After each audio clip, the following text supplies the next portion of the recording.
Salam sejahtera semua pendengar Sastra Dunia. Terima kasih karena masih bersama kami hingga ke hari ini. Hari ini kita akan berbual lagi mengenai tokoh yang sangat besar jasanya dalam dunia Melayu Islam, yaitu Hamzah Mansuri. Bersama saya dua tamu istimewa, yaitu Emilia dan Reseyani. Apa kabar kalian berdua? Kabar baik, Ronaldo. Terima kasih karena menjemput kami. Topik hari ini memang saya suka sebab ini berkaitan dengan sumbangan Hamzah Mansuri yang luas sangat. Betul, saya pun teruja. Nama Hamzah ini bukan kecil, dia membentuk cara kita berpikir, menulis, malah memahami agama. Baik, jadi mari kita mulai berbicara tentang apakah semangat beliau dalam dunia sastra. Evi, kalau kita sentuh sumbangan yang paling utama, apa yang muncul di pikiran Anda? Baiklah, terima kasih Ronaldo. Bagi saya, sumbangan yang paling jelas ialah dalam bidang agama, khususnya tasawuf. Hamzah memperkenalkan ajaran kerohanian yang mendalam seperti wahdatul wujud, yaitu fahaman yang menekankan hubungan rapat antara Tuhan dengan makhluk. Tapi, cara beliau menyampaikannya sangat indah. Dia tidak mengajar melalui khutbah panjang saja, tetapi melalui bahasa yang puitis. Karya seperti Asrar al-Arifin dan Syaraf al-Ashikin membawa ajaran makrifat kepada rakyat biasa dan dalam bahasa yang mereka boleh paham. Saya sokong, dan bukan itu sahaja, Evi. Hamzah menjadikan sastra sebagai medium dakwah. Ini jarang berlaku pada zaman itu. Dia membawa ilmu kerohanian yang biasanya berat dan akademik, lalu membungkusnya dalam syair yang mudah diingati. Bila kita baca syair beliau, kita sadar bahwa seni dan agama tidak dipisahkan, kedua-duanya saling melengkapi. Sangat menarik. Selain agama, beliau juga terkenal dalam sumbangan beliau dalam pendidikan. Betul tak? Ya, sangat betul. Ramai orang ingat Hamzah hanya penyair, tetapi sebenarnya dia seorang pendidik.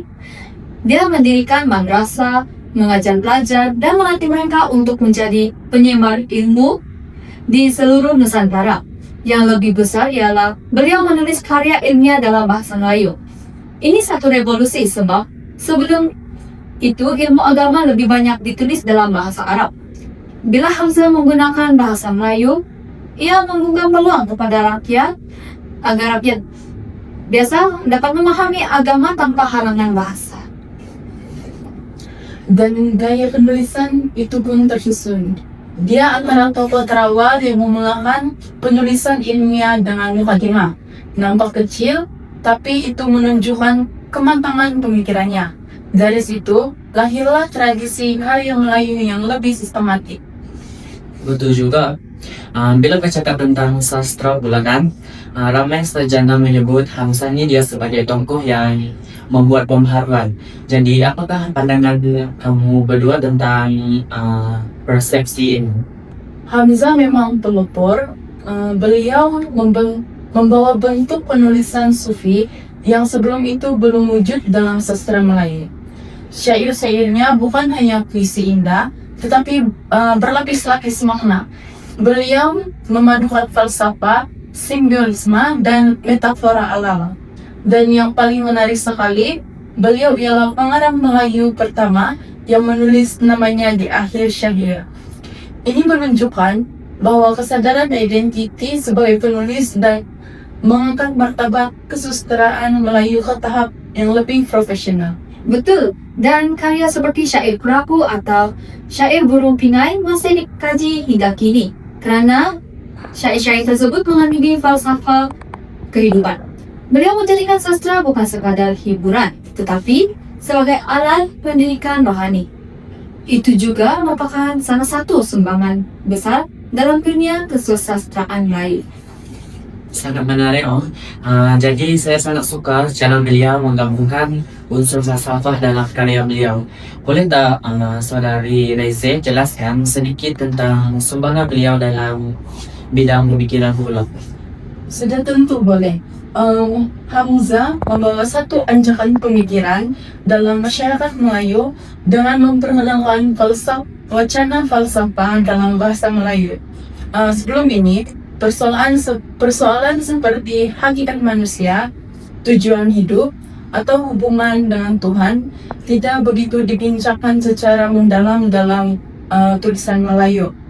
Tetapi Hamzah membuka ruangan itu dan beliau membawa pembaca berpikir, bertanya, dan merenung.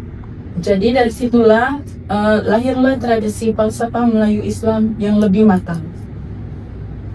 Dan inilah yang menjadikan beliau tokoh intelektual, bukan sekadar penyair. Beliau menghubungkan juga ilmu wahyu dan akal dan menjadikannya sebagai pemikiran Melayu lebih kaya dan progresif. Baik, kalau kita lihat dari sudut sosial dan budaya pula, adakah gaya beliau ini memberi kesan kepada masyarakat ketika itu? Sudah tentu Ronaldo, karya beliau ini menyemai budaya ilmu dalam masyarakat. Rakyat biasa dapat memahami tasawuf melalui syair. Dengan ini secara tidak langsung, masyarakat lebih dekat dengan agama. Dan satu lagi sumbangan penting, Hamzah memartabatkan bahasa Melayu sebagai bahasa ilmu. Ini sangat penting karena ia membentuk identiti tamadun Melayu Islam. Betul tuh, bahasa Melayu dia menjadi bahasa rohani, bahasa falsafah, dan bahasa intelektual. Sebelum itu, bahasa Melayu belum mencapai status sebegitu kan? Jadi Hamzah ini dia telah mengubah landscape budaya bahasa Melayu. Tambahan lagi, walaupun beliau tidak terlibat dalam politik, pengaruhnya tetap terasa dalam pentadbiran Aceh. Betul tak? Ya betul. Pemikiran beliau memberi kesan kepada dasar pendidikan dan keagamaan kerajaan Aceh. Ajarannya membentuk cara masyarakat dan pemimpin melihat agama. Jadi, walaupun beliau tidak memegang kuasa politik, pengaruhnya tetap kuat melalui pemikirannya ini. Betul, kuasa ilmu lebih kuat daripada kuasa politik semata-mata, dan Hamzah menunjukkan hal itu dengan jelas. Baik, terima kasih. Banyak yang telah kita sentuh mengenai sumbangan beliau ini tetap menjadi bidang agama, pendidikan, sastra, pemikiran, dan budaya, bahkan juga pengaruh politik secara tidak langsung, walaupun beliau tidak melibatkan diri secara langsung dalam dunia politik. Jelas sekali kan, Hamzah Mansur ini seorang tokoh yang sangat besar jasanya dalam bidang kesusastraan yang terutamanya. Sebelum kita tamatkan sesi podcast kita pada hari ini, ada apa kalau dari kamu berdua ada tak pesanan akhir untuk para pendengar kita? Dari saya cuma nak pesan bahwa kita harus mengenal tokoh seperti Hamzah Mansuri. Hal yang dikatakan demikian karena kita ada warisan intelektual yang hebat dan jangan sekali biarkan ia dilupakan. Dari saya pula, saya mengajak semua kita untuk membaca karya-karyanya. Dari situ kita akan lihat dan tahu sendiri betapa kaya dan indahnya tradisi ilmu ini.